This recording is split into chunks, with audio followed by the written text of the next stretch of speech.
You are about to enter the Red and Rev Sports Show experience. Get ready for some real sports talk from some real sports fans who were real sports athletes who have sports knowledge.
What's up, everybody? What's up? What's up? Man, this has been one crazy week. I don't know if I'm going through football withdrawal or what, but man. But anyway, it's been stuff going on in the sports world. We gotta talk about. See what's going on here. Uh, we gotta talk about NFL free agents that's coming up soon. The NBA season about to start its second half. We got college basketball, college coaches going crazy. Don't forget the Winter Olympics is going on right now too. Jordan and NASCAR crap. We got NBA tanking issues. Man, we just got a lot of Bears, got relocation issues. Well, we got a lot of stuff, crazy stuff going on. But anyway, it's been a whole week. Let's get started. It's time to talk some sports. Red, Coach, all three of you boys in the house tonight. Today. feel like tonight because the rain is so bad in Atlanta. Feel like it's nighttime right now. But anyway, it's 10:30. All three of your boys are here. Episode 412. Let's get it, baby. What's going on, everybody? Welcome to another episode of the Red Rev Sports Show. Red and Coach are coming to you live from the ATL. Yeah. Show. All the good Reverends coming to you live from Pennsylvania. We come to give you real sports talk because we are real sports fans. We're real sports athletes who have what, gentlemen? Real sports knowledge. So hang out with your boys, Red, Rev, and Coach, for episode 412 of the Red Rev Sports Show. And as is our sports custom on this show, we now turn our numbers attention to our numerologist on this program, Coach Patrick Thomas, who's going to give us someone associated with those three digits, 412. What you got for us, Coach? Good morning, everybody. Good morning. It's 412. I don't know what my boat gonna get today. I've been riding high pretty good, but I think I may take a fall today. But I still got one. I came up and I did some research, and I looked around the NBA sports landscape, and there are only two guys in NBA history who have worn the number 41, and that's Dirk Nowitzki and the Hall of Famer from way back in the day, back when we were black, Wes Unseld for the Washington Bullets. So today the 41 goes to the two guys, the only one 41, Wes Unseld, future Hall of Famer, and future Hall of Famer, Dirk Nowitzki. Rev got that look on his face, so I'm ready for what I got to take it. Hold on, I'm trying to figure out what you're saying. You're saying they're the only two that have ever won 41? Yes, sir. You talking about in the league? Yes. Or like the only two that's won something with 41? I believe they're the only two that won it. No, Coach, there have been other folk who wore number 41. We'll have to check it out. I'll go back in my research department. Yeah, research that. Yeah, that one right there. I know because I remember one of the boys from Kentucky. What's his name? He was on that team with Cat Williams. He wore 41. But yeah, there have been a few more people who wore 41 than just two people. Coach, you almost had me for a minute. I wasn't sure, but I would have gave it to him. I was thinking he was right. No, it may be like won a championship or won something, maybe something along that line. But okay, yeah, you're right. They're the two iconic players. Let's put it that way. All right, yeah, let's do that. We could definitely go with that. All right, thank you. And we see that Winston is already representing Revenite Nation. What's going on, Winston? And thank you so much, man. What's going on, fellas? And chat, smash that like button. So listen to what Winston said. We truly appreciate you liking and sharing. And Winston right now is the only one who's chimed in. We still will say welcome to the Revenite Nation. We hope some more of them will come on in. We invite your chats. We invite your posts. They help us carry out our show each week. But again, please like. Early rainy morning in Atlanta, real. Yeah, you're right. Lambert did right. He either wore 41 or 40. Lambert may have more than 40.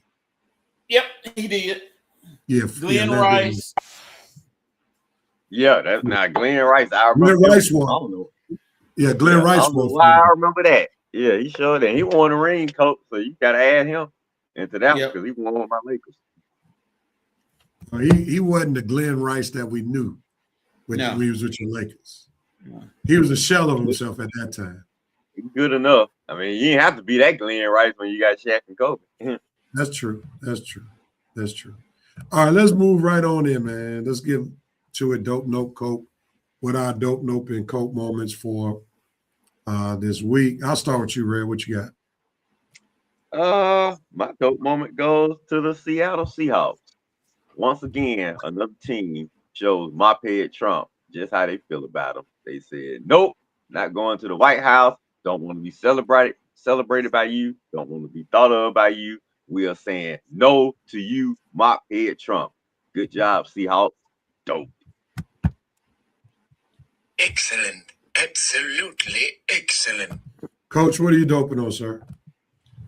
My dope moment goes to the U.S. Women's Olympic hockey team who won the gold medal finally in Olympic hockey. Came out of nowhere. They had a fight for a minute, but they won in overtime. Hope the guys can do it tomorrow morning. So I'm going to give it to the U.S. Women's hockey team. Oh, yeah. I'm going to dope on one VJ Edgecombe. Philadelphia rookie won the Rising Stars MVP this past weekend, All-Star weekend. Many folk in the Philadelphia area are loving on VJ Edgecombe. There was a minute where even nationally they were talking about him being rookie of the year. That's kind of dwindled a little bit.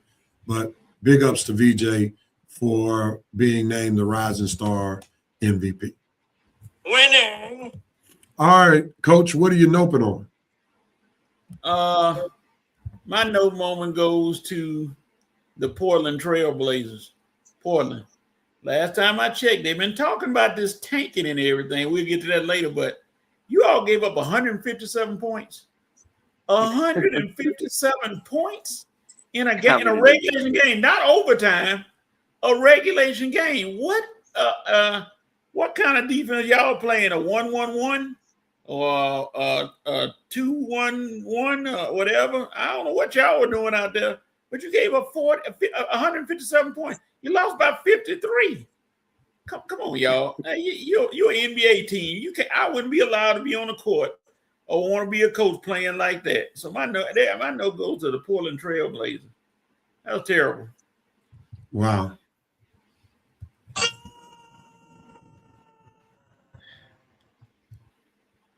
My note moment goes to something that I saw on social media. Many people know about Flo-J Johnson, a standout 5'10" guard for the LSU Tigers. And my note moment goes to her mama. Oh, Lord, yeah. Her mama is trying to minimize the L that LSU took at the hands of one South Carolina. And she wants to go and say that basically Flo-J is winning in life more than South Carolina. And she's even winning more on the court with more stats. But she tried to explain the loss away that Flo-J is already set for life. Like, come on, man. Stop the foolishness. Take the L like a woman. Like, this does not look good for Flo-J Johnson going in to the WNBA. You know, I mean, this is like a real low. And Flo-J, if you're making this money, obviously your mom is probably tied to the money that you're making. Like, calm her down because she's making you look silly right now. Like, she doesn't need to explain. You lost. Take the L. Get them back the next time you play them. So hopefully you'll see them in the SEC championship. But explaining she's winning in life, they stop it. Stop it. Okay? Thank you.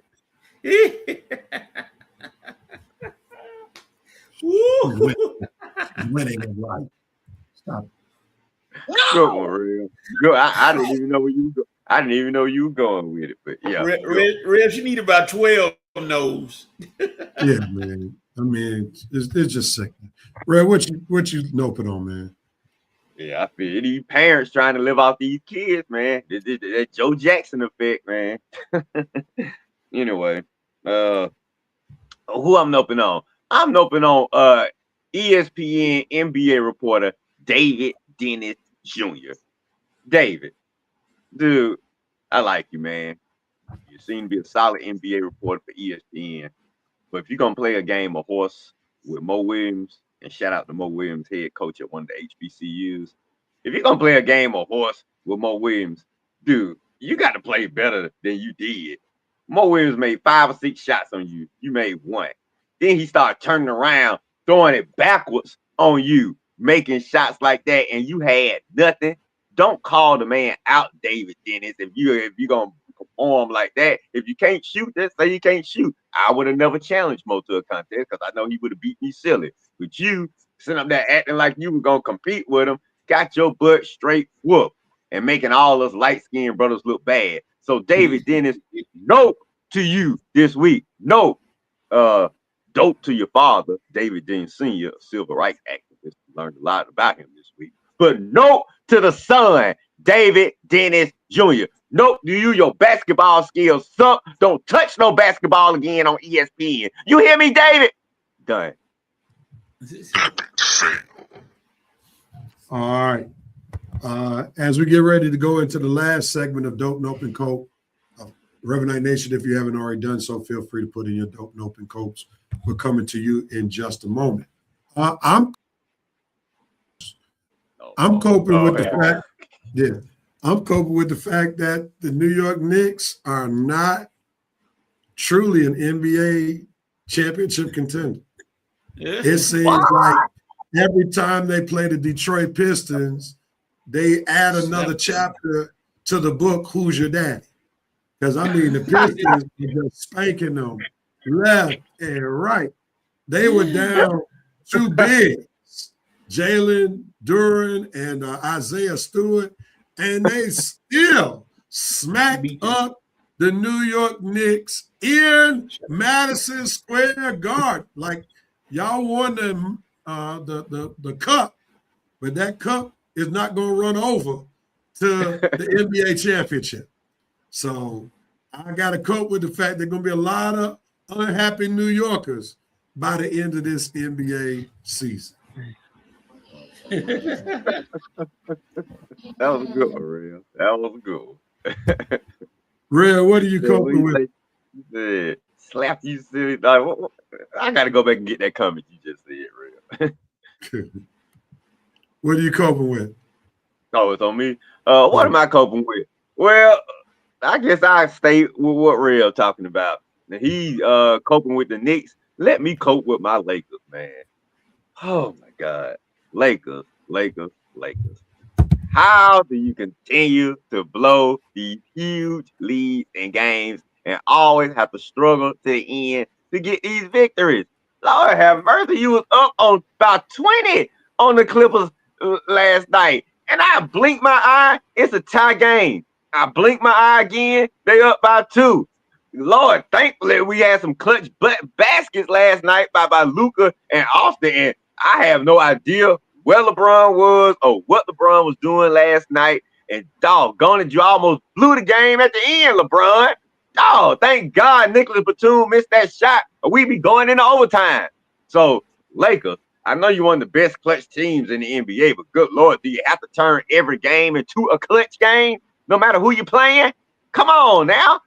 On the ease to some of these victories, man. I don't want to be sitting up here going crazy until you're going to turn my red into gray watching these third and fourth quarters. Come on, Lake, you got to do better than that. Anyway, you won. So All right, Coach, what are you coping with? All right, Rev, I may need about an hour for this one, but I want to condense it to a few minutes. My cope moment goes to Floyd Mayweather. Floyd, can you tell me any particular reason that you boxing Mike Tyson? I mean, I want you to look me in the eye and tell me what is the purpose of you boxing Mike Tyson of all the. I mean, everybody, if you got a brain, you know Tyson ain't gonna hit you hard, or if he do hit you, he ain't gonna try to hurt you like he used to do all them other fighters. Come on, man. Come on. Yeah, you can't be sick. And anybody that purchases this so-called exhibition, then you must be really bored with your life. Mike Tyson against a heavyweight against Floyd Mayweather. I mean, stop. I mean, no. And then he talking about, after I get through with this professional boxing match with Mike Tyson, I'm gonna come out of retirement. I still have so many records to set. Shut up, Floyd. I mean, you're 50-0. You done fought Logan Paul, Conor McGregor, guys like that who ain't even fighters. Stop, man. Just go ahead and retire. everybody respects you as a boxer, but they lose respect when you have fights like this. I can't. And if I watch it, y'all come check on me because somebody forcing me to watch it.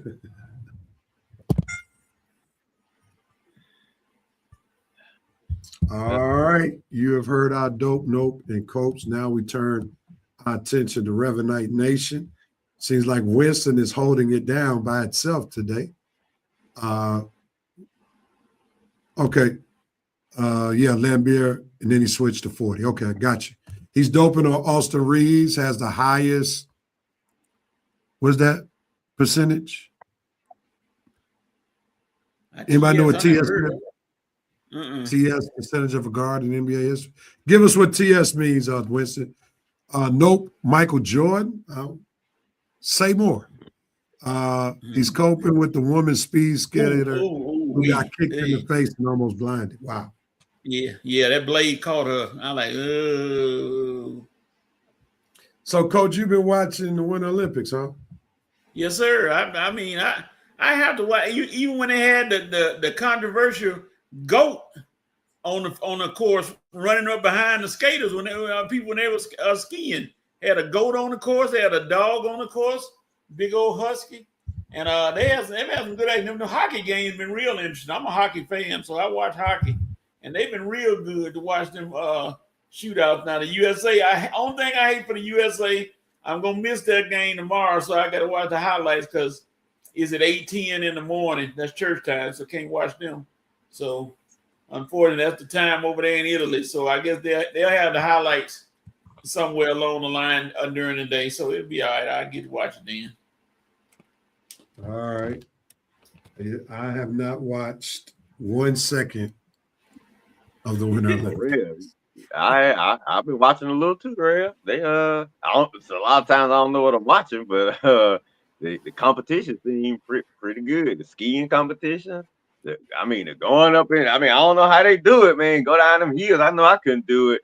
Jumping up in the air, all them turns, and you got to hold your skis. And one person went up in the air and they skis caught the side of the little tube and flat. Once your skis catch that thing, you're gonna fall flat on your face, man. It's like, so man, you have got to know what you're doing when you skiing. These are some of the greatest skiers in the world. Cause man, I went skiing once in my life, and let's just say it was a disaster zone out there. So the way these skiers out there jumping up in the air, twirling and landing right on their feet, I like that competition. I like the bobsled competition where you push the little car and jump in it and go through the little tube. And man, there's some exciting competitions now. Ain't too many places in America that they can have these tournaments unless you're in Salt Lake City or somewhere high up north. But you're gonna have to go to where there's a lot of snow and stuff to have these competitions. But maybe Denver, I'm not sure. But now the ice skating, I did see the one. Red, we're not going to spend all day talking about the Winter Olympics, man. And okay. Rev, we had two African American young ladies during this month to win. That's Elena Myers Taylor from Douglasville, who won the gold in the bobsled, and then Layla Kennedy, who won for the Olympic team. So they're two African American ladies who set records. Thank you for that. And I'm not being sarcastic. Thank you for that Black History moment, because blacks winning golds in the Winter Olympic is like it's not normal. So no. This is the whitewash of athletics competition. Yeah, I appreciate it. I appreciate it. Real, excuse me. So you about to give your whole spill on everything you watch with the Winter Olympics. So we'll let you. Yeah. I'm excited for you because you've been watching it for the both of us. That's for sure. We are second in medals now. We are second. Okay. All right. Well, y'all keep telling me about it because I still ain't gonna watch it, even with you all's enthusiasm. Let's move on to the NBA All-Star Weekend thoughts. Last week, it was showing out in, was it L.A.? Yeah, L.A. The Where Clippers zone. where the All-Star game took place. You had dunk competition, 3-point, Rising Star Challenge. Also, you had the NBA All-Star game. Red, I'll start with you, man. What are your initial thoughts? Well, it seems like they trying to improve the All-Star game itself. It seemed like it was somewhat of an improvement. I mean, it seemed like they had a little competition out there. So I know Adam Silver trying. It's still not the best All-Star game, but at least if you get the players trying, giving some type of effort, especially on defense, I guess you can chalk it up to a plus because the last few years it has just been atrocious to watch. I mean, no defense, just a bunch of lobs, 3-point shots. I mean, I'm starting to ask myself, are these players morons or something? Do they actually think that doing what they were doing was suffice or good enough for an All-Star game? I'm just seriously. I mean, because Kobe, Jordan, and some of those old school players, do you honestly think they would have won the All-Star game playing just nonchalant, no effort, no defense at all? No.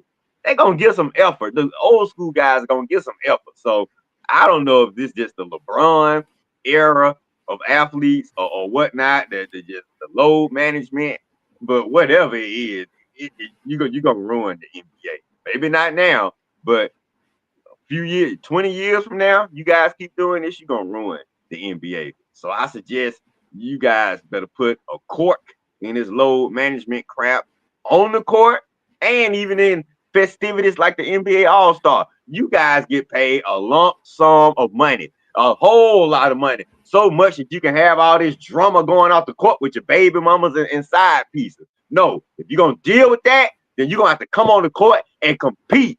If you want us to let your personal life slide, then you better compete every chance you get, or else we're gonna start dogging y'all players out because you're not gonna load management during the season and then load management during the All-Star festivities, load management during the preseason, load management where you're gonna start load management during the playoffs, and then what's gonna happen? So the NBA, you got a problem, and it needs to be fixed real soon. These players have become entitled. They have become diva-like, and you had better put a cork in this Adam Silver, or you are gonna risk losing the NBA real soon. Because there are certain people in this country are not gonna watch these black guys go up and down just acting like divas all day long. Okay, better realize what you're doing. You NBA players have better realize you ain't got just black folks watching the game. Okay, these white folks are not gonna tolerate your diva-like personality. So you better stop it. As far as the NBA All-Star festivities, like I said, it was a good effort the first game. Slam dunk competition is trash. 3-point contest, the only thing I really look forward to on NBA All-Star Saturday night. So that's about sums it up, Rev. I mean, I can get into specifics on the 3-point contest. Devin Booker choked his brains out. I don't understand how Lillard was able to compete in it. And I sure like that Don Knipple from Charlotte. Lord, I wish you can get that guy on my Lakers because we need some shoes. All right, Coach, what are your thoughts about the All-Star weekend?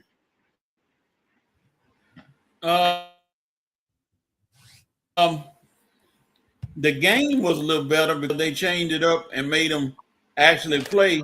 And old Wembanyama was hot because he lost. Wembanyama was trying to play to win. He was like, "Hey, look here, I'm trying to win the game. Y'all can say what you want. I'm trying to win." And there's a couple players that played pretty well. The games were competitive. It wasn't no blowout. They were like 2-point wins and stuff. They were competitive, which made it look a little better. That's a good idea to have games like that. But the old guys got tired toward the end. They had to play 3 games in a row, and them old salts got tired and lost. So as far as the other ones, the skills competition, I give it a B because you got a guy like Allen Houston need to be playing today because he couldn't miss. He was hitting all day from the 3-point line. So, hey, may want to watch him. And what's his name? Again, I hate to repeat to beat a dead horse, Rev. keep Drewski away from anything athletic. Please. Sending him to do anything athletic. He messes it up every time.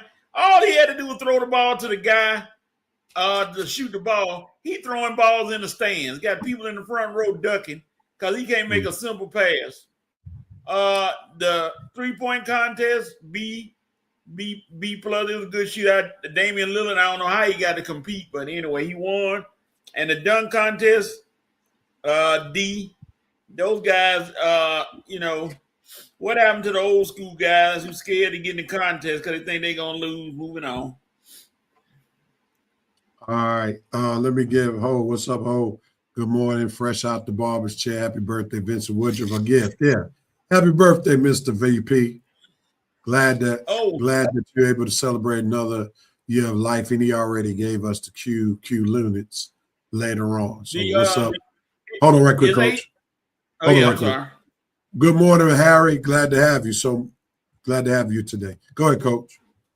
It's H.O.'s birthday tomorrow while he's talking out the barber chair. Oh, that's why he was fresh out the barber's chair, so he'd be fresh and so clean for that birthday.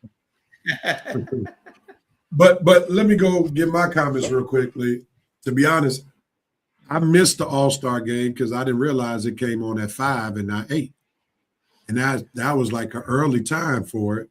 Because normally it comes on at 8 and it came on at 5. I did see some highlights, and from the highlights, it's clear that the guard has changed in terms of mentality. And Coach, you mentioned Victor Wembanyama. Victor Wembanyama he put everybody on notice this will be competitive.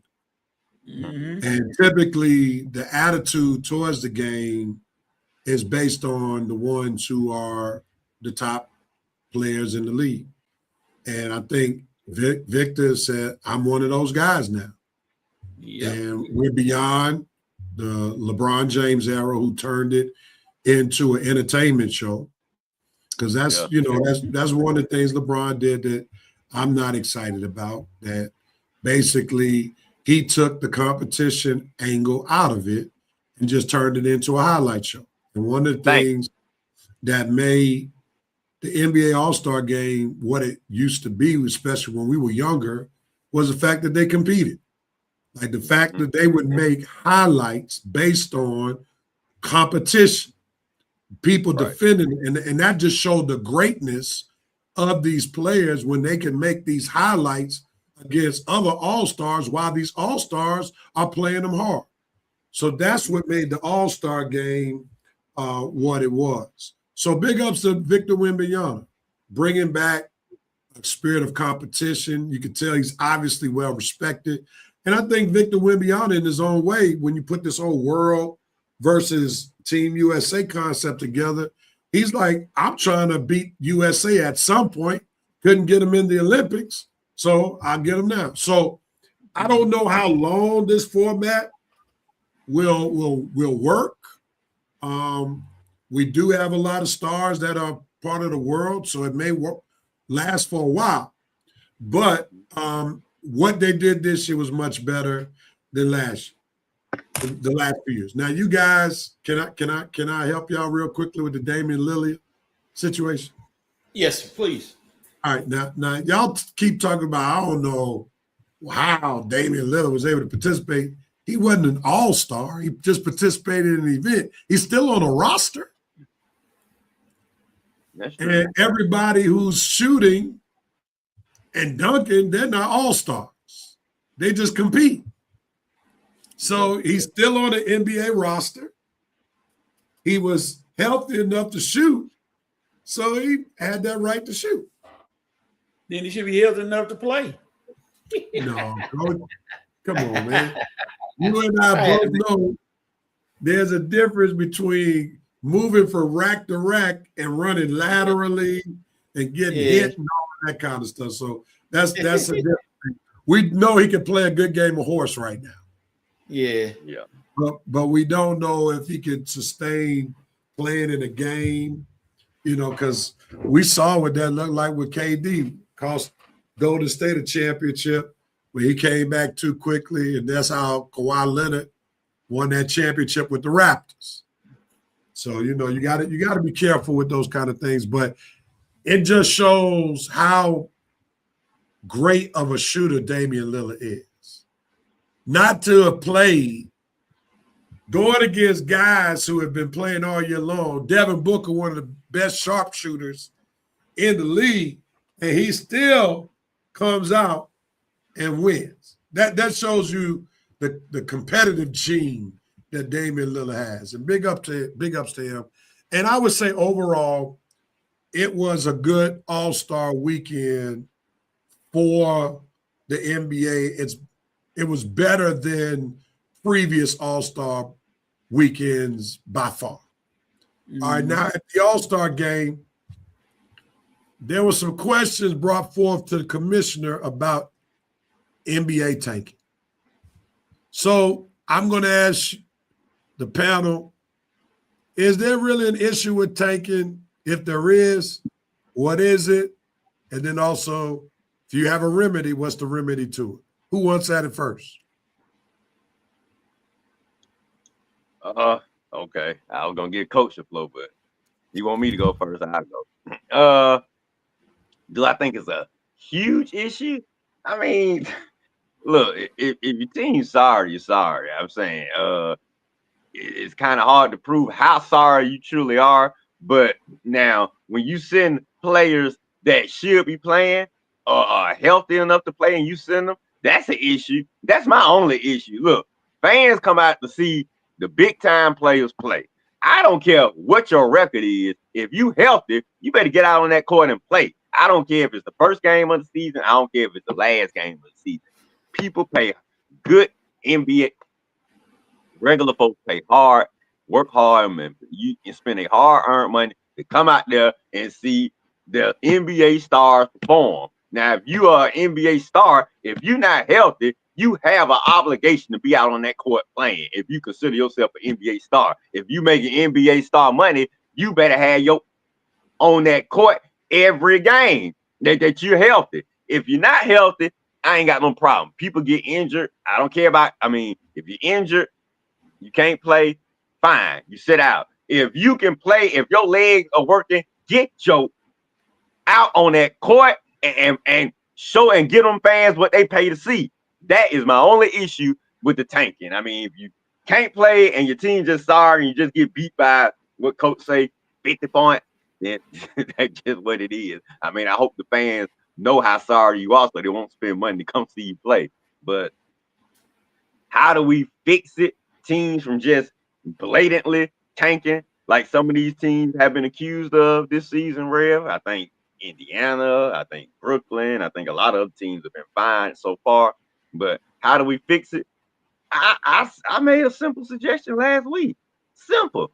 You don't if you are under investigation or have been fined or investigated or suspicion of tanking. I'm talking about purposely tanking, the type of tanking that's going to get you investigated, where you send healthy players and whatnot. If you are investigated, fined, or under suspicion for that, you are automatically out of the lottery for that following season. And that's as simple as it can be. If you are trying to purposely tank to get a certain player and we discover it, well, guess what? You're not going to get that player because you are automatically out of the lottery running for that season. And that's how you stop it, Rev. You guys trying to tank to get better players? Well, guess what? You're not going to get them because if we find out that you are doing it, you're out. You're out of the lottery and you're not going to get that player. And that's how you do it. You get a lottery spot to a playoff team.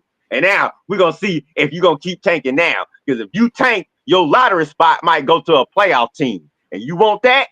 I would take that. I would love for my Lakers to get a lottery spot making the playoffs. Hawks, not so well, but I don't think the Hawks have been one of these teams that have been accused of tanking.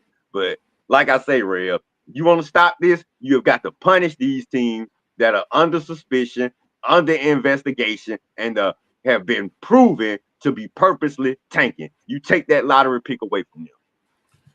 Let me ask you something real quick, Red. How do you verify if a team has been tanking or not?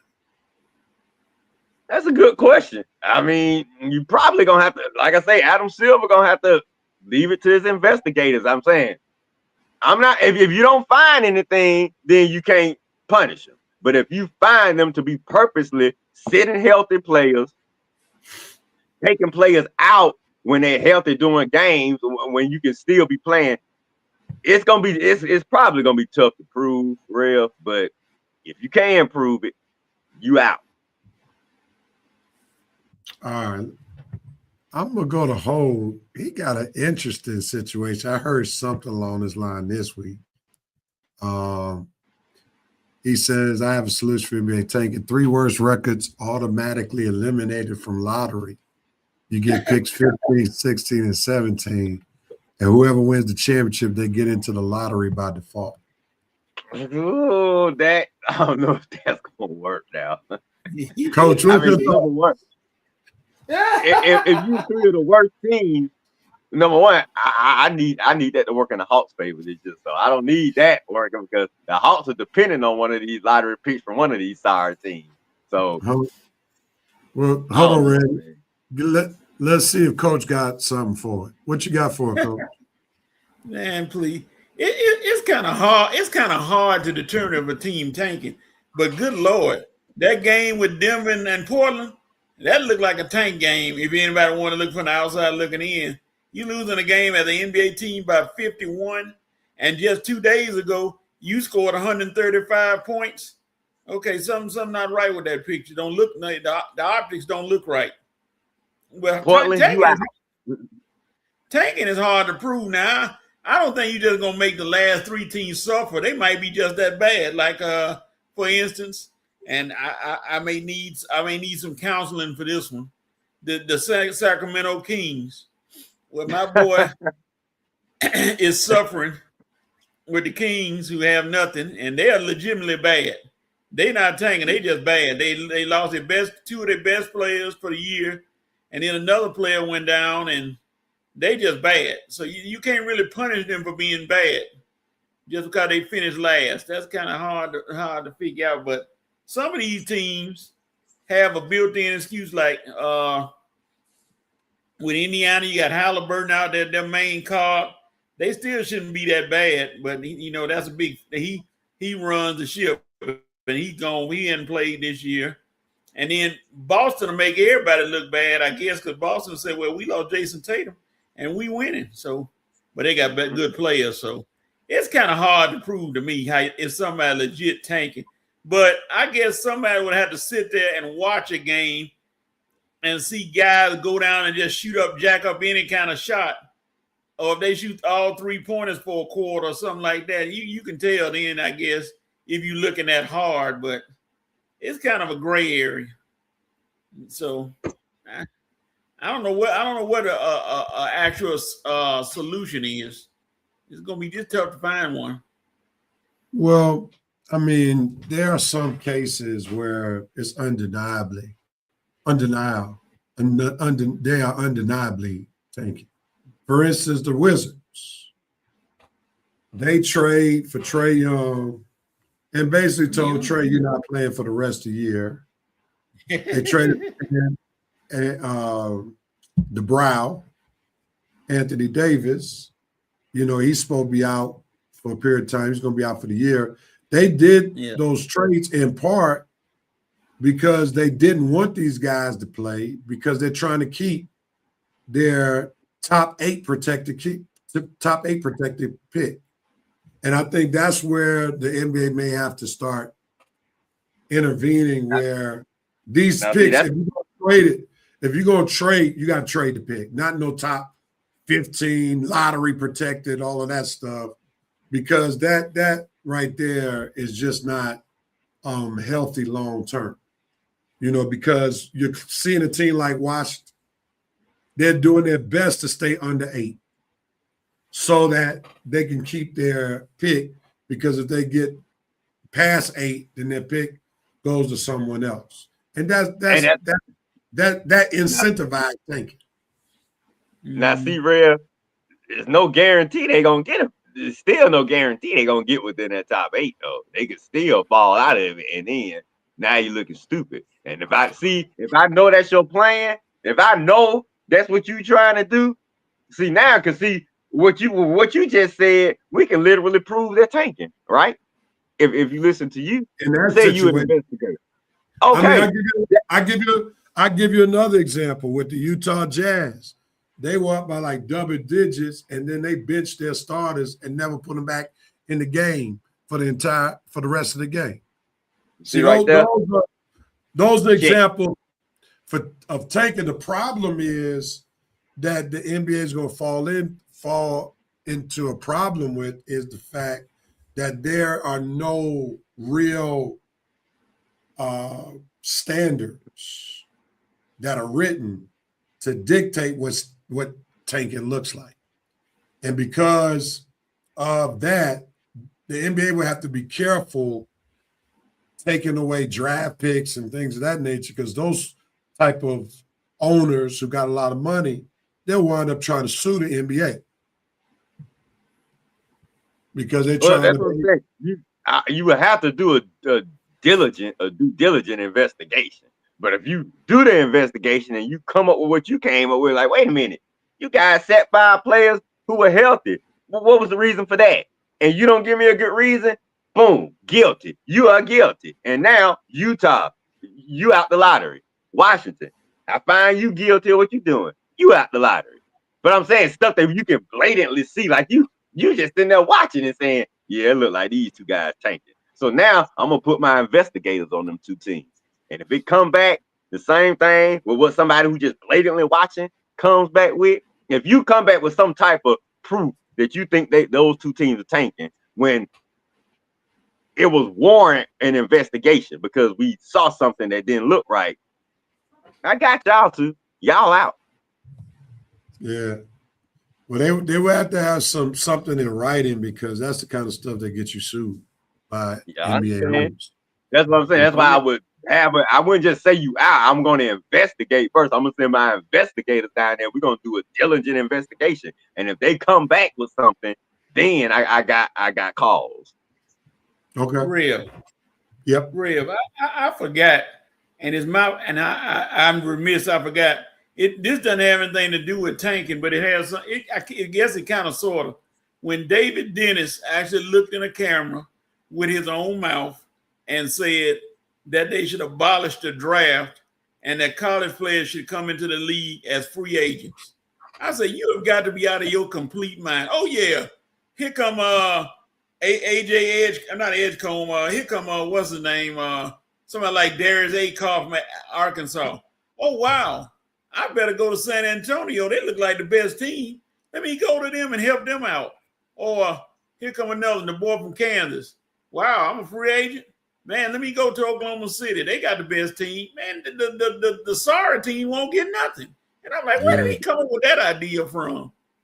I saw 3 of his segments on First Take, and he's arguably one of the worst Absolutely persons that they brought in, because I told y'all I don't go them earlier today. Y'all thought I was joking. Yeah. He says stuff for clickbait, not for purpose. And be coming on there so angry too. Like, dude, you making us light skinned brothers look bad. Stop coming on there so angry with the stupidest suggestions possible. God. You see a Rev, he coming on there all angry and stuff, like, dude, what you angry for? Man, let me tell y'all what's going on. He's like, dude, David, relax. Yeah. It's funny. All right, let's move on, man. College basketball notes. Coach, you're the college basketball guy on the panel. What you got for us? Rev, today ought to make you feel good, Rev. You've been trying to get back into college basketball. Today should be your day. You got number 3 against number 1 and number 2 against number 4. You got number 5 against number 20. You got, this is a day for college, but this ain't even March Madness. We still in February. And you got all these heavyweight matchups on the day. If you like college basketball, today if you're trying to like it again, today should be your day to get back in it. Michigan against Duke, Arizona against Houston, Iowa State, BYU. Those kind of games, they ought to get you revved up right now. You ought to be ready to get back into it and watch a few games and say, okay, This is college basketball. This should be it. The stars are coming out to play right now. Duke, and all that, I hate that they're not playing in one of the home team spots. They playing Duke and Michigan playing in DC, but they got Duke out there doing a shoot around now, and that place is packed pretty much with people trying to just watch a shoot around. So yeah, this is where we get you back, Red. We pulling you little by little. We throwing out the bait, saying watch us today. Well, I mean, this is the most, like I said, I've watched college basketball. I've never seen in recent years the star-studded power that college basketball has. You see Darius Cuff, his big game in losing fashion against Alabama, and he broke a scoring record for Arkansas in the process. Then you got Street Clothes Light and Darren Peterson. Oh Lord! I'm so out on him, man. I am so out on that guy. That kid is probably by far the best prospect, but he just can't stay healthy. Of course, you got Boozer. You got your boy Coach's guy. What's his name? Caleb Wilson. Caleb Wilson. Caleb Wilson. I mean, you got some other guys. I mean, this is what the NBA draft should be with this kind of caliber of players. But it's going to be interesting to see how this March Madness pans out. Jerome K said, ESPN, Entertainment Sports Promotion Network. All right. Anthony Corey said, I have a question. 2 teams cleared the bench when one team was down 16 and tried to take a shot on the end of at the end of the game. If you down 15 or more with 50 seconds left, should they call the game? I got to answer for that one easy. Go ahead, Coach. 2 words, Las Vegas, and I'll leave it at that. That's all you have to know. Las Vegas. You may have to expand. You may have to expand. Anthony Corey, not the most intelligent of sports fans. Oh Lord. Okay. He said that kid getting NBA ready, taking off games when he's not really hurt. And that's what some people think. That he's already participating in load management. Yeah, load management. That's why I can't mess with that kid. I liked him for the Hawks, Darian Peterson, but after I saw what he did this week, when you got your own coach, Bill Self, coming out saying, I don't know what's going on. Dude, I don't want no part of you. I don't want no part of you, Darren Peterson, for my Hawks or my Lakers. Whatever team you go to, good luck. Let you take your entitled load management butt to them and stay away from my team. This is what I'm talking about, man. These youngsters already coming in with that mindset. Like, dude, you ain't even got to the league yet. You should be out there for Kansas, balling your butt off to show everybody in the NBA, I am who you want to lead your franchise to the next level. Ain't nobody thinking that right now about Darren Peterson. We thinking about the fact that you got some issues coming. Yeah, that's real. That's real. I'm gonna just say this to play devil's advocate on the load management stuff. These kids are literally playing full basketball all year round, and they're playing games all year round in some places. And because of that, we have to realize that there's a lot of wear and tear on these bones. And I'm thinking about how hard it was to stay healthy in one season, how hard it is. On one hand, it's hard to stay healthy. But then when you compact all these other games that these kids are playing before they even get to college. Yeah, I know that's going to take a then that's going to be more of an ongoing thing in the NBA. because like many of y'all know by now, I run a sports talk show. I mean, sports talk network, sports network here where I live. And I was talking to the coach. So he was talking about, these guys played like 110 games from summer to the fall. Is it helping them out? 110 games. That's a lot. Now, how in the world can you not expect there to be more wear and tear if that's what the norm is starting to be now? So it's just crazy, and there's going to be some explanations needed to be made after a while. Now, is that how they used to do it? Is that how they used to do it back in the day? Real? What you mean? Like a lot of kids that they felt were going to be NBA type players, that they play them that much, playing like 110 games or something. Like, okay, you had your school, you played in high school. Mm-hmm. Now I would think after your high school schedule, you would take a break and get ready for, your college recruiting and your college game. You telling me they have a high school schedule, and then you may have a AU schedule too. Mm-hmm. If you playing AU ball, and you gotta play your high school schedule, you gotta play your AU schedule, and then prepare yourself out for the college recruiting. Then you got summer league for your team, for your high school team. See, that's a lot of basketball. Now, if these kids are making it, if you look back in 10 years and a lot of these kids are making it to the NBA and excelling, fine. But if you're doing all this and a lot of these kids you working out with are not making it to the NBA and are not excelling, then somebody gonna have to figure out a way to reel this in, because if it's not getting these kids to the NBA and having them have solid careers, then what are we doing all this for? We just wearing these kids out and putting them in a bad position when it's time to go pro. Yeah, I agree.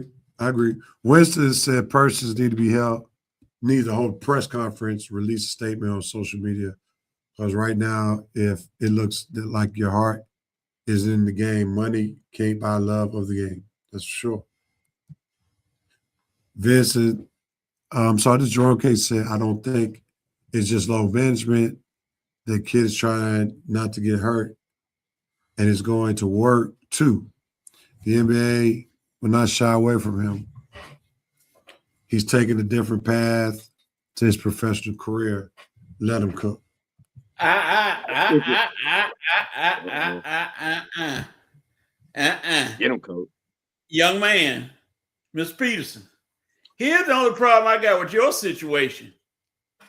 Aren't they paying you? Yeah, you're pro. So it'd be different if they didn't pay you and you were sitting out. I could almost understand, but they are paying you, sir. You're not doing this for free. You're getting paid. And see, you making and Bill Self, it makes you look kind of bad that this guy could just take himself out the game and you sit there and look like, okay. No, you are the coach.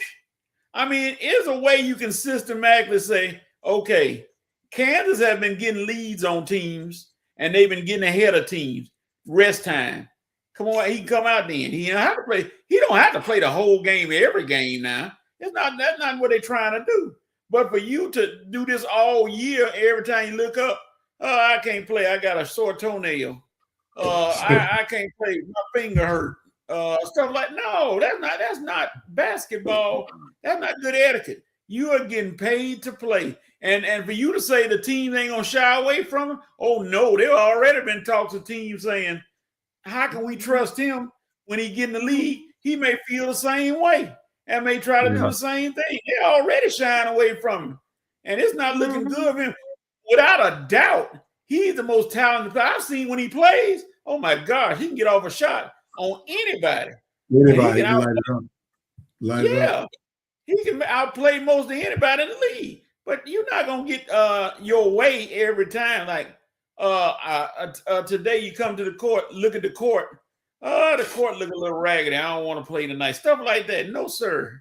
No, sir. You getting paid to play, sir. I'm sorry. I can't agree with you on that. Yeah, that's fair.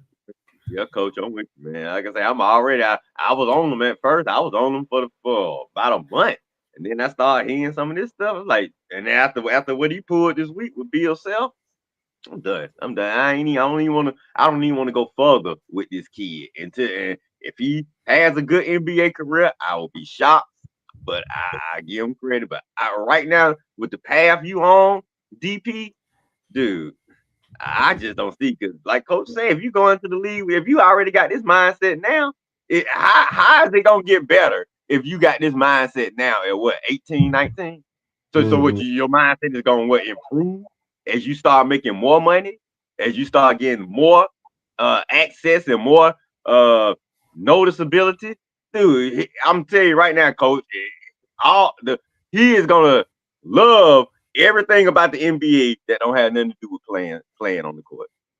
All the accolades, all the rich stuff, the chartered flights and all that stuff. He'll love all that. All the ladies and stuff, all the extracurricular stuff. What about your love for the game on the court? And somebody had a nerve to compare this boy to Kobe 2 weeks ago. Kobe, are you kidding me? Kobe, the guy that played with a broken finger, bro, the guy that played no matter what, and you gonna compare him to my guy? Please. And I want to say another word before please, but please, okay? Hey, Rev. Go ahead, Rev, because I asked you a question.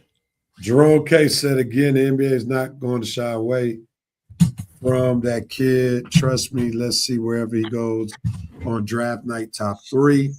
Fine. Go ahead, sorry. He's getting 20 points and checking himself out and then ducking the best matchups. That's the literal sense of stat peddling. And I've read Jerome K said it's the Kawhi Leonard model. Kawhi Leonard, I'm sorry, yeah. Okay, so Anthony, go ahead.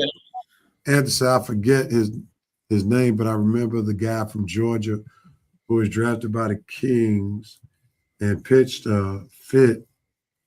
He turned out okay.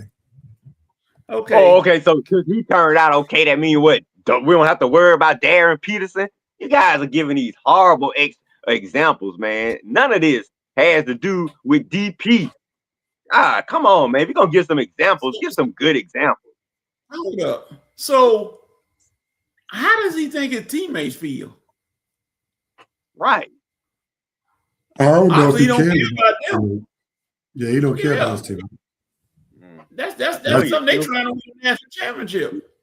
You're a selfish player, Jerome. So you want to support a selfish player that's already dealing with load management? I ain't no fan of DP. Sorry. DP can eat it. All right, gentlemen. Let's push the pause button right here. We're in the halftime of the Red and Rev Sports Show. We thank everybody for watching. Yep. Hopefully you have enjoyed your Red and Rev Sports Show featuring Coach Experience. For the first half, we'll be right back after halftime for the second half of the Red and Rev Sports Show. Got some basketball, got some football to talk about. So we'll be back. All right.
Coach, thanks for that solo. All right, we're back on for the second half of the Red Rev Sports Show. We're going to get into our 5 for 5 segment where we talk on a particular topic no more than 5 minutes. Our panelists will get 45 seconds solo to talk about it, 15 extra seconds. And then while they're talking, you go ahead on Reverend Night Nation and feel free to comment in the post section, and we'll read your comments after the panelists have spoken their piece about the subject matter.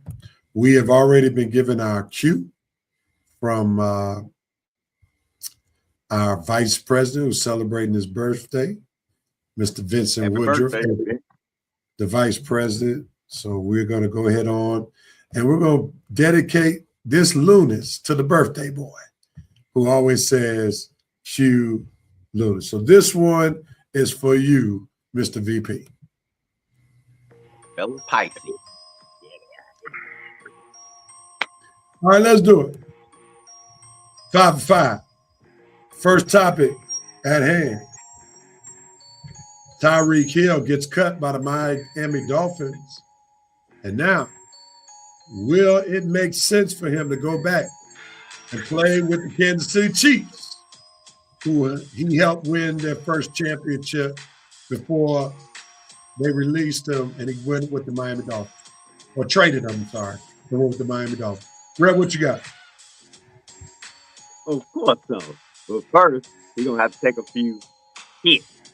Soon as Patrick Mahomes walk in the locker room and see him there again. You're back, ain't you? Yeah. Thought it was all good down there in Miami. You thought Tua was going to take you somewhere? Oh, I know you needed me. Well, welcome back, buddy. I knew you weren't going to do nothing down there in Miami, talking all that stuff. But anyway, he needs to go back to KC. He should have never left. But he got his little money. But, it would be good for him to go back to KC. I think that's where he should finish his career, with a quarterback who knows him better than anyone else, a quarterback who gave him the best moments of his career. And he seemed to stay out of trouble when he was in Kansas City. So, go on back. I know a lot of Falcon fans think he would be a good fit here. Maybe, but we just not stable enough right now. We should be bringing in a new regime. We're trying to figure out our QB position. That's not what Tyreek needs right now. Go back to Kansas City where you know what's what. Stable, everything. Offense, Reed know you. Patrick know you. Even Eric Bieniemy, who's back, know you. So you see, they bringing everybody back to Kansas City. Eric Bieniemy, Kelsey. Come on, Tyreek on back. Get the whole crew back together. Coach, what you got, man? Considering the situation with the Chiefs at the skill positions, your wires, Rashee Rice getting sued by somebody, so you don't know what's going to happen on that end. Travis Kelce going back and forth like a yo-yo. Don't know if he want to retire or not, so you don't know what you're going to get with him. And your other receivers, you got my boy, Hollywood Brown, who up and down. And then you got a couple more guys. Tyreek Hill will be well served to be back in Kansas City. I think he'll help him because he knows the system. Come back with Bieniemy at the helm. It'd be a smart move to go to Kansas City. Now, if he try to go to Buffalo, well, be used to coming up and getting to the big game and falling short. Go back to Kansas City, son. Let's see. Do we have one comment? Patrick is a real leader. He's never glow. Okay. Right. Let me ask you this question. You both have spoken in the affirmative for Tyreek to go back to KC. Should KC want him, not knowing if he'll be the Tyreek Hill that they had the first time he was in Kansas City? Will this injury slow him down? Will this injury take away his superpower, which was his speed? If he's not the speedster that they still want. Anybody got a comment for that? Yeah, that's what contracts are for. Incentive-based contract, baby. Say, hey, you do this and do that, we gonna pay you. You don't do that, we ain't gonna pay you. Incentive-based contract. If he don't like it, well, go somewhere else. And Kansas City will be still near the top, winning, and you'll be Tyreek Hill, former superstar. Okay, Ray, you want to chime in? As long as he come over there, act right, even Rev compared to what the receivers y'all had these past few years, even an 85% Tyreek Hill is better than some of what y'all don't had the last few years. So, I mean, in the way medicine is today, I don't think he'll lose that much speed. The way the doctors are fixing ACLs these days, he might lose a step. I don't think he'll lose 3 or 4 steps. And even Tyreek Hill losing a step is still better than something what y'all had these past few years. So as long as he can still run his routes and find that open hole in the defense, Mahomes will find them. He can be useful over there. And like Coach said, make the contract incentive based. Don't put everything in there all at once. Let him earn some of that money. And then, you protect yourself as a team. Let him go out there and make the plays. And until he proves he just can't do it no more, you keep him around. Because what you do know is that he has chemistry with Patrick Mahomes, whereas a lot of other receivers you had these past few years have not. All right, Reverend Nation is chiming in really nice on this one. Winston said Tyreek already doing squats, and to be honest, even if he loses a step, he'll still be faster than 80% of the league. Anthony Corey said, never go back, end of advice. Jerome K said, Rev Hill knows the offense can still reunite Clips route. Okay. How can he be a revised Cooper Kupp? Cooper Kupp. That's serviceable, but they need a number one. Horace says he should go back just because KC is where he got to start him. Go back for the fans to get them excited again. I'm a fan. I just don't know if I can get excited if I don't know if Tyreek Hill is the same guy that we lost. Like, I'm not excited about what I saw in Miami. Tyreek. And, so I don't know. But never, let's go to the next one. All right. Next topic at hand. Should Jason Tatum return this season for the Boston Celtics? What should I say about this, Coach? Absolutely not. Really, I don't care because I ain't know. You know what Jason Tatum did to me back on that cold day against North Carolina, so I ain't gonna talk about that. But still, no. He's practicing, but he's not. I ain't heard him say it looks real good. I heard him say serviceable. And Boston is looking real good without him. They're looking real good without him. As a matter of fact, Joe Mazzulla probably could be coach of the year considering what he did. So, I mean, everybody will say, oh, he's going to come back and he's going to automatically get him scoring. That's not a guarantee with that hamstring. Remember, there have been certain players who tried to come back quick off the hamstring and not hamstring, Achilles, and didn't work out. So, may want to be careful. You can miss a year. It's not going to hurt anything. Okay, Red, what you got? I agree with Coach 100% on this. The only gripe I have is instead of what Tatum did to your Carolina Tar Heels, I just hate to Tatum play for the Celtics. And you know how I feel about the Celtics. So, like you, I really don't care about the Celtics. Really don't care about Tatum that much. But just talking in general, absolutely not. The Boston Celtics are winning without you. They don't need you right now. And you better be smart, homeboy. You got a whole career left. You got at least 5 or 6 good years ahead of you if you do the right thing and take care of yourself. Haven't you watched all these other guys who came back early? Durant, Kawhi, some of these other guys who rushing back? No. Take your time.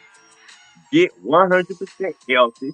Like Coach said, we ain't hearing it, but it's all that. It's just serviceable. Serviceable ain't enough, dude. This was a serious freaking injury. You don't want to play no games with no Achilles, man. That is not smart. So whoever in this camp telling him he needs to come back and play, they are doing you a disservice. You need to fire that clown right now because you coming back to play this season is a huge, huge mistake. Out for the season means out for the season. Okay, I don't care what Boston is doing. I don't care how you feel when you practicing on the court without no defensive players or nobody out there with you. I don't care how you feel playing pickup ball. You are out for the season with an Achilles injury. Take care of that Achilles and get back 100% healthy. Or I'm just gonna think of you as a uncertified, unmitigated moron. All right, let's see. What's up with you, Joe Black? Glad to have you. Jerome K said, no, Jason needs to ensure that protects his long-term career. Now, here's the issue. And I agree with both of you. Here's the issue. The issue is more with Jason Tatum, right? I believe it. It's hard to sit there and watch your team win at the level the Celtics are winning without him. I experienced that to a very small scale degree of what Tatum is experiencing my last year at Morehouse. I started the season on the injured list. The team came out the gate without me 3-0.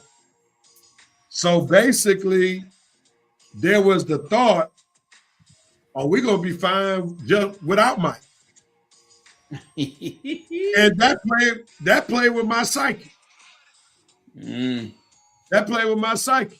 You know, and to be honest, I can say this 30 years later, I was hoping they would lose a game at some point.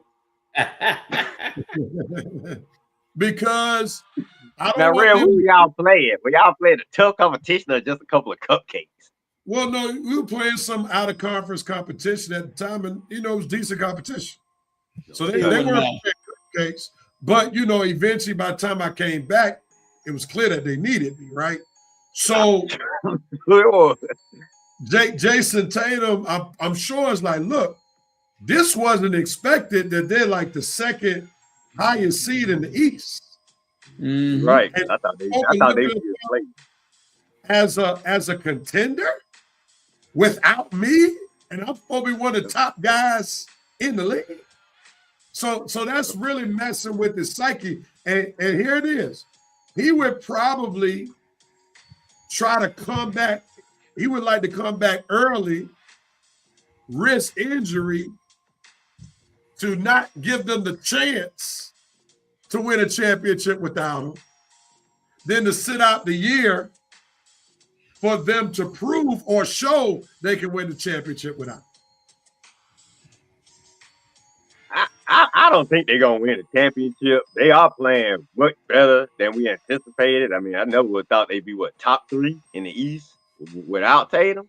But I don't think they can get all the way to the championship without it. It would be nice to see. I mean, it would be interesting to see how far they could go, but just Red taking a look.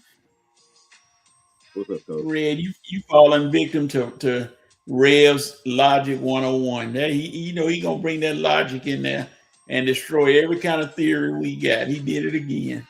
Talking about the male ego. Just butchered everything we had to say. The male ego came into question, and now they're gonna make Jason Tatum like, I gotta get in the weight room. I gotta get on the court. You're right. He probably is gonna try to play. Yeah, if Jason watching the show, man, he's probably gonna play. He's watching the show right now. Listen, I experienced it on a much smaller scale, so I know what it's like. And that man's reputation is much larger than mine ever was when it came to basketball. And it's going to be, here it is. It's Jaylen Brown's team now. It is. Yeah. It is. Come on now. How many of us can deal with that? Jason Tatum was supposed to be the man. And it's clear Tatum ain't taking a dribble this year if we win this thing. This is my team.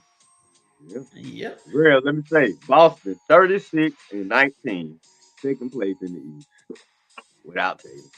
Without Now, Jason you got a Tatum. point. Because if Kobe, I could already say if this was the Lakers and Kobe watching the Lakers win without him, oh boy, you Yeah, know he gonna be in that gym. Ooh, ooh, I gotta get back. I gotta get back. They ain't winning without me, baby. exactly. That's what those kind of players do. Yep. Winston said Tatum needs to sit out, let the Achilles heal properly.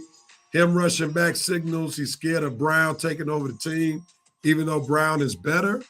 You can't keep both their contracts long term. That ship has sailed. Jerome K said another issue is that Jason needs to ensure that his sponsorship deals keep him at a highly paid level. Celtics are literally in the same position they were in last season, second in the East. Just this time, there's no Tatum, KP, or Horford. Brown is showing them that none of them are necessary.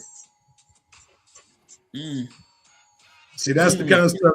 That last comment is the type of comment that made Jason Tatum go to the whirlpool a little longer to get another massage on the Achilles. I know, man. Y'all gonna make the man play. Y'all keep saying that they don't need him. This is Brown's team. Jason Tatum is unnecessary. Man, they gonna trade. Y'all gonna have the fool on the trade block soon. But you see, imagine now these are the type comments that we're getting on our show that's not even Boston oriented. Think about what's being said in Boston. Yeah. You see what I'm saying? Now, think if we were in Tatum's shoes, all of us would feel some kind of way. Yep. Yeah, we be I mean, I definitely understand his mindset now. After sitting back listening to this segment, I can definitely understand his mindset. Now and then, you share your particular story.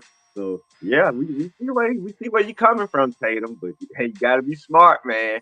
Look, even if you might have to leave Boston and reestablish yourself as a baller somewhere else. If that's what it takes, that's what it takes. But you got to be smart, man. That Achilles, Rev, did you have an Achilles injury? No. Mine was a meniscus tear. The Achilles is much worse.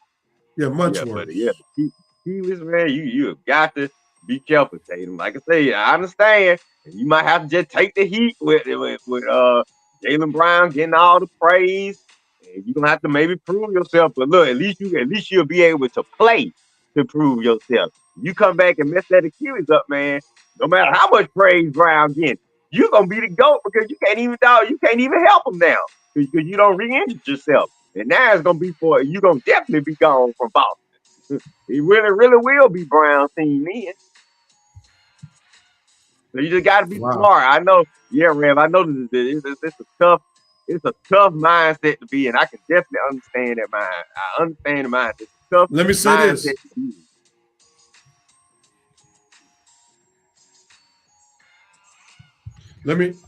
Let me say this. I am in total agreement on what he should do. And that's to sit out. I'm in total agreement.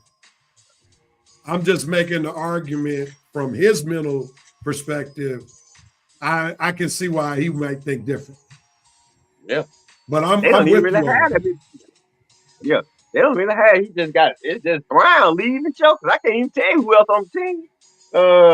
I think they make a trade for Anthony Simmons, one of those young guys. He gone. That's what I'm saying. Who else on the team? So who else on the team besides? You got White, you got Pritchard. You got White, you got Pritchard, you got Hatcher. I forgot that. I think that's last name. They got Vucevic. They got Vucevic in a trade. Got him. That's they traded away Simon for Vucevic. Yeah. Okay. So that's what I'm saying, man. So let's be honest though. Brad Stevens is the reason why the Celtics are where they are. We can talk about Jaylen Brown, but that dude is a genius. He is. The way he puts together this team. Brad Stevens is the reason why the Celtics can remain relevant and not having the pieces that they are accustomed to having, because he has a good eye for talent. As a former coach, he knows how to bring chemistry together, and he just understands the game. Like, I would say he's better at his job than Ainge was. Yeah. They 20 never minutes won on on this one. Ainge. Huh? Jerome said the Bulls was Pippen's team until Jordan came back. We saw that. Come on, that's two different scenarios. Come on now. Pippen was never on Jordan's level. We knew. Yeah, that's not a good comparison. Oh my gosh. The UCLA coach ejects one of his players for a flagrant foul the other day in Big 12 in a Big 10 play. Red, what were your thoughts about Cronin ejecting his own player? This was gonna be good. Yes. Well, I was surprised. Like, man, dude, why are you so hard on the guy? I mean, he got fouled, and he just went back down there and gave another hard foul to I think the guy that fouled him. Oh, but man, I guess I don't know Mick Cronin, coach. This first time I'm seeing his antics, but man, dude, what's up with that? I mean, was this guy a good player? Because this guy's a good player, and you pulling stuff like that, he's gonna transfer on you next season. So to me, I don't think I would have did that. If you want to reprimand him, like go off, like come on, man, get in the game and send him to the bench for a while, okay. But it just poor Singletary or Mike Singletary just get out. Like, man, come on, man. If you do that, you better hope that player got the mentality of a Vernon Davis. And I'm not sure. Like I said, I don't know the whole situation, but it just, to me, it wasn't a good look. And then you going off on the reporter afterwards when you knew you were gonna get asked about that situation.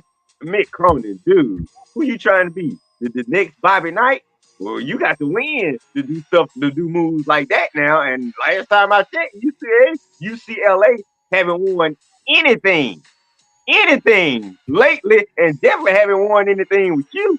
So, I don't know, to me, that's a bad look. And man, I'm interested to see what Coach got to say about this.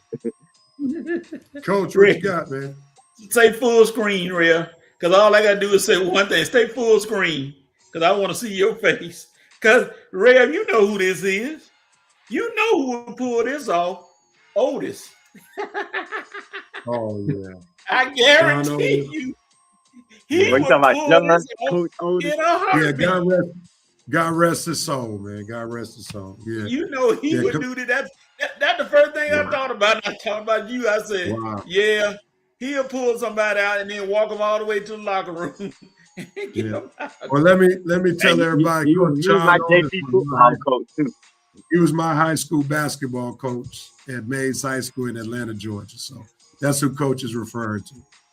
Yeah. Wow. I had him in JV football, coach. Wow. That's an interesting comparison right there. Let's keep this train moving. USA versus Canada for the gold in Olympic hockey. What you got, Coach? You're looking at two teams who got pro players from the National Hockey League playing for each team. But Sidney Crosby, one of the greatest goal scorers, one of the best players of all time of his era, is battling a lower body injury, and they saying he's not going to play. But interestingly, they closed practice. No media were allowed. So that means they're trying to get him ready to play. So I'm thinking he's going to get out there and play. I don't know if he's going to be 100%, but he's going to get out there and play. Now, you got the, what do you call them, the Kachuk brothers, Brady and John. You got Jack Hughes. You got those guys who going to push hard, and they're going to switch up those lines. And I think the USA is going to be, I say, neither team going to score more than 2 goals. But somebody going to win either 2-0 or 2-1. And I'm pull for the USA. Like I said, I'll watch the highlights later on. But I'm going to pull for the USA to see if they can sneak out a victory. Red, what you got, man? I hope you are pulling for the USA, coach. Yeah, me too. like I say, Sidney Crosby, you about the only American player that I know right now. I mean, I can't remember if we had any other. It's amazing that he's still playing too, because I remember I swear Sidney Crosby was a phenom back when we was in high school, wasn't he around? And in fact that he's still going right now, man, that lets you know how hockey is a longevity league. And I'm trying to think, I can't remember any other phenoms that have came to. I'm sure it's been some, but I can't remember right now. I know Wayne Gretzky, and I know the guy that played with the Washington Capitals. I don't think he's gonna be on the USA team. So of course I'm pulling for my USA to beat Canada. You know, Canada is hockey is their baseball, so I'm pretty sure they're gonna have a stacked team. But hey, man, we got some players too in the USA. Maybe not like the Canada players, but we got players. So I'm gonna pull for USA coach, and hopefully we'll have another miracle, on our hands soon. Maybe we have a TV movie or something. But we got to win the game first.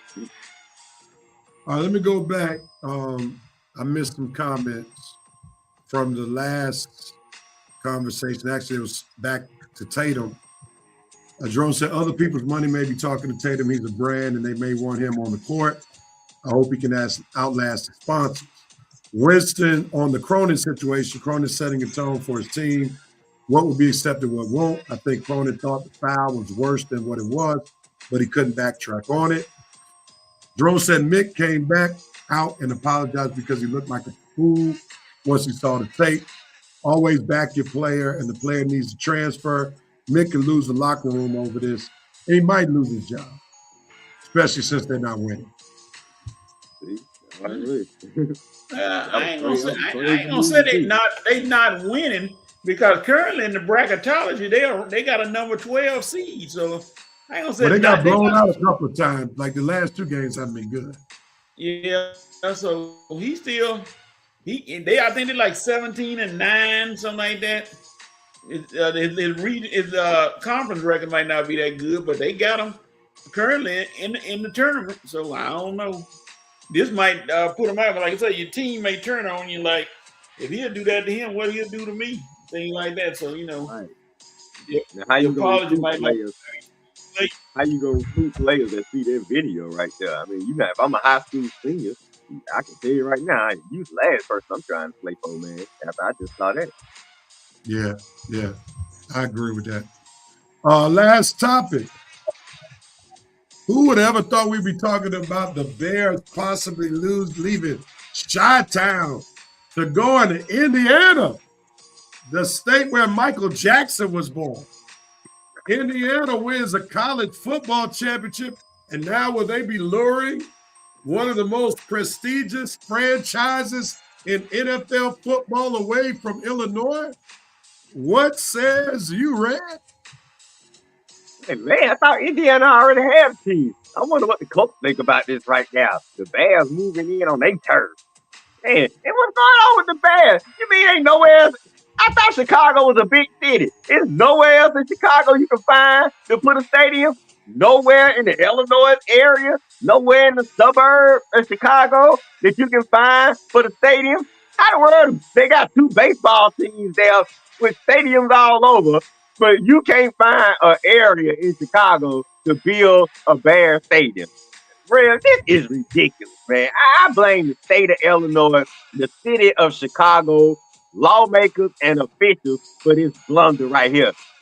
As hot as the Bears are right now, you telling me that they can actually lose the Bears locally, and you mean y'all got to get up early in the morning to drive to Indiana to see my team? What in the world is going on with the taxpayers of Chicago that y'all can't find a spot in Chicago to put this stadium? All the land is taken up, nowhere to find to put this new stadium. This is a travesty, Rev. Just completely crazy, man. No way the Bears should be moving. Got to go all the way to Indiana to get the stadium they want. All right, man. Coach, you feel the same way, Red? Welcome to the game between the Green Bay Packers and the Hammond Bears. Yes. Get your tickets ready. Hammond is coming in at 0-12, and Green Bay. We got a crowd of about 10,000. But that's how many the stadium gonna hold. Something like that, man. Please, why don't you take it? Soldier Field has been an institution for years. I know change is inevitable in some spots, but moving completely out of Chicago because Hammond, Indiana, wants a team. That's the only place, like Red said, in the world you can build a stadium. Come on, y'all, stop. Now, I'm not sure if y'all know this, but there are certain parts of Indiana it's like a suburb of Chicago. So they're like right next door. So it wouldn't be like a major change. It just wouldn't be Illinois. Mm-hmm. Like that, like I think Coach would understand this. It's like being let's say, for instance, the Memphis Grizzlies moved their team to Olive Branch, Mississippi. Olive Branch, Mississippi is like suburban Memphis. So it's kind of like one of those situations that's being proposed. Like what's right the next door? Like, if you give me a mile distance from where this stadium would be from, like. Now that I can't say, but I would imagine it would be in like what some may deem suburban Chicago in Indiana. It's not going to be like hours away. Okay, yeah. I mean, you got to be moving to the middle of Indiana. It's probably so. Like the Eagles have a strong fan base in 3 different states. Because you got Delaware that borders Philadelphia. You got Camden, New Jersey, that's right across the bridge from New Jersey. So they have a strong fan base in each of those 3 states. I need to look at my map again, man, because it seems like places are closer than I even imagined they were closer to. I had no idea Delaware and Philadelphia that close together. I thought Delaware was way, way up north. Camden, New Jersey, that's close to Philly. Where I live, I'm only 45 minutes from Maryland. Wow. I'm 45 minutes from Maryland. I'm 30 minutes from Delaware, and I'm an hour away from the bridge in Jersey. Real. It's like when people ask you, where you live? Where do you live now? Oh, I live in Atlanta, but you in doggone what's the city? Lawrenceville. Yeah, Lawrenceville or somewhere like that. And you're not I in Atlanta. I always say I'm from Coatesville. It's about 45, 50 minutes from Philadelphia. That's kind of how I answer. Yeah. All right, let's see Rev, I think Carlos, you live in Philly. Whenever I say, where Rev say, I say, you live in Philly now. Well, where I live now is being fashioned as Philadelphia. There's some hotels that say Coatesville/Philadelphia. That's how they marketed themselves. And we got, a good population of people that commute to Philadelphia to work. All right. Anthony Corey said it is the same as moving the Braves from downtown to Cobb County. That's fair. Yeah, that's fair. Yep. Well, if it's the same distance, okay, fine. Yeah. Let's see. Joe Black says like a 35-minute drive.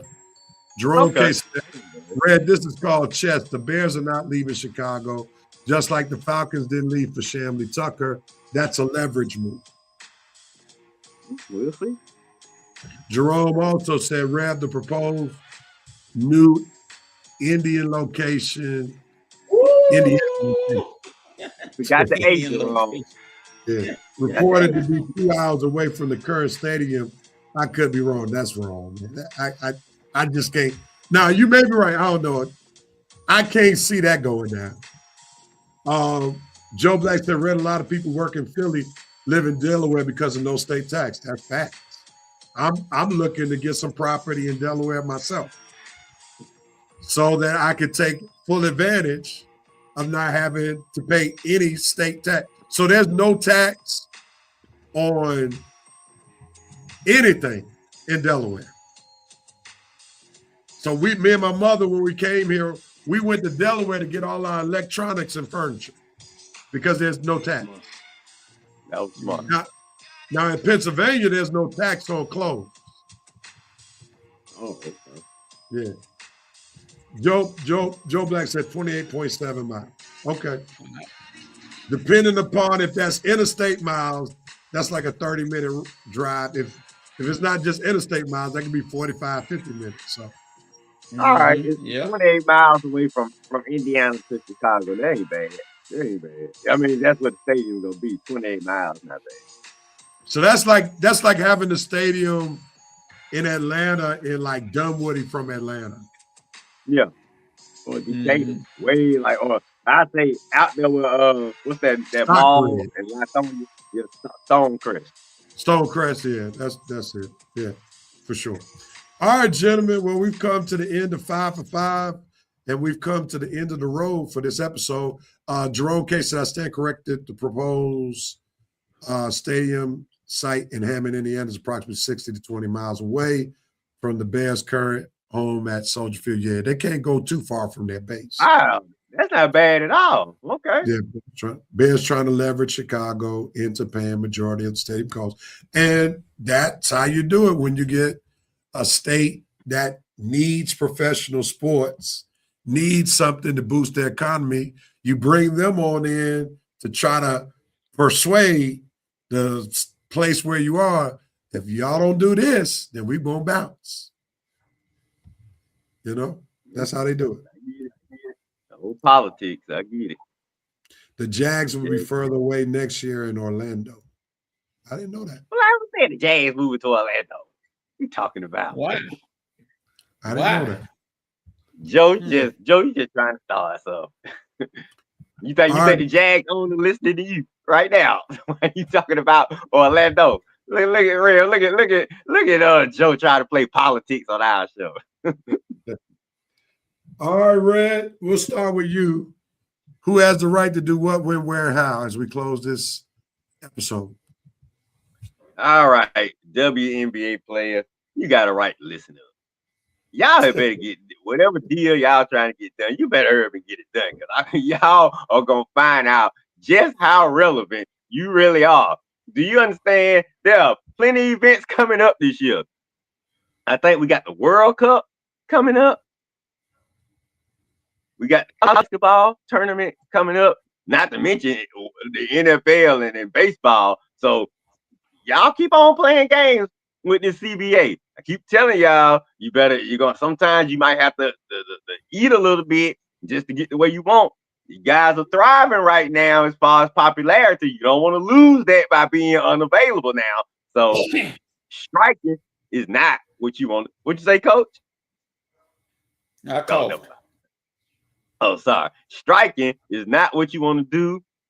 Being locked out is not what you want to do. You have a right to get this deal done ASAP or risk losing everything you built up in the last 2 years. That's all I got to say. Man, I'm looking at some of the numbers they're proposing, trying to get 27 to 30% of the league revenue. It's like, in what world are y'all living in, man? I mean, like your league was a weight to the NBA because it wasn't self-sufficient for decades. For decades. Owners had not really been making money. And all of a sudden, you're thinking we're deserving of all of this revenue sharing? Like, what? In what world? It's you better stop listening to Angel Reach, y'all. and rest assured, I won't lose 1 ounce of sleep if there's no WNBA. Who will? I'm telling you, it's too much coming up this year. We're gonna be playing games. You got too much competition on sports. It's crazy. I miss. All right, I Coach. miss. God bless you, man. Who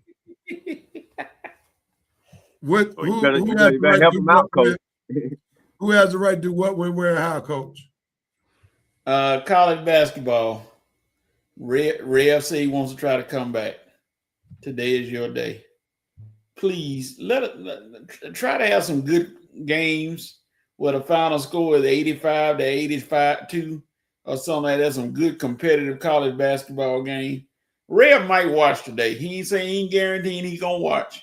Rev might watch. So just give him something to work with going into March Madness. This is your day. I mean, you can't ask for a better day than this. The top 4 teams against each other in all of college basketball, you can't ask for a better day than this. So, got to make it worth your while. The channel starts at the game. Instead of them chanting "Go Duke, go," they're gonna be chanting "Bring Rev back, bring Rev back." Yeah, I mean it's right there. Rev say you better hurry up and get his attention. He's gonna be watching his bowling tournament. Rev, you on mute. You on mute, Rev. You on mute. Got you. I got you. Yeah. Double A, general manager of the Atlanta Braves. Get him, Rev. Get him. You have the right to spend some money on some starting pitching expeditiously. You have the right to find you a trade expeditiously on some starting pitching. Do not try to sell us on the farm system. That ain't working. Mm-hmm. I mean, these young guys who are being rushed up, they wind up getting hurt. All 3 young guys that were supposed to be on this year's starting rotation, they've had some type of injury these past 2 years. Waldrop and Schillenbach, Spencer for hire. That's Red's name for them. They're going to start the season on the injured list. Then we don't know if my man Spencer Strider going to ever be what he was. So, let's stop doing the farm stuff. Spencer. Let's find some quality pitching, which will require you to spend some money. So do it expeditiously. That's what you have the right to do. All right. Let's see. Jerome said, let the WNBA be taken out back on yellow. Fade away like shade. Oh, well, basically, that's what I'm saying. That was a good one, Jerome. He said, y'all keep thinking the Braves are going to spend money. The Braves are a publicly traded team, and their responsibility is not to the fans, it's to the shareholders. They're not going to spend money needed to win a title. Okay. They are publicly, they are a team that's on the stock market. That is true. All right, well, let's thank everybody for watching episode 412. We appreciate you. God willing, we'll be back next Saturday, same Facebook page, same YouTube channel. Let's see, Joe Black said, now you have the right to redo the whole All-Star weekend. So Joe Black wasn't feeling all for the weekend. Man, I wish you were tuning in earlier, Joe, because we talked about it. I would have loved to hear what you had to say about it. With that being said, everybody, thank you for watching episode 412 of the Red and Rev Sports Show. We look forward to having you all back. Same Facebook page, same YouTube channel next Saturday. If you enjoyed the show, tag somebody, share it with somebody, let somebody else be in position to become a part of Rev 9 Nation. Until next time, peace and love, everybody. We're out of here. Word.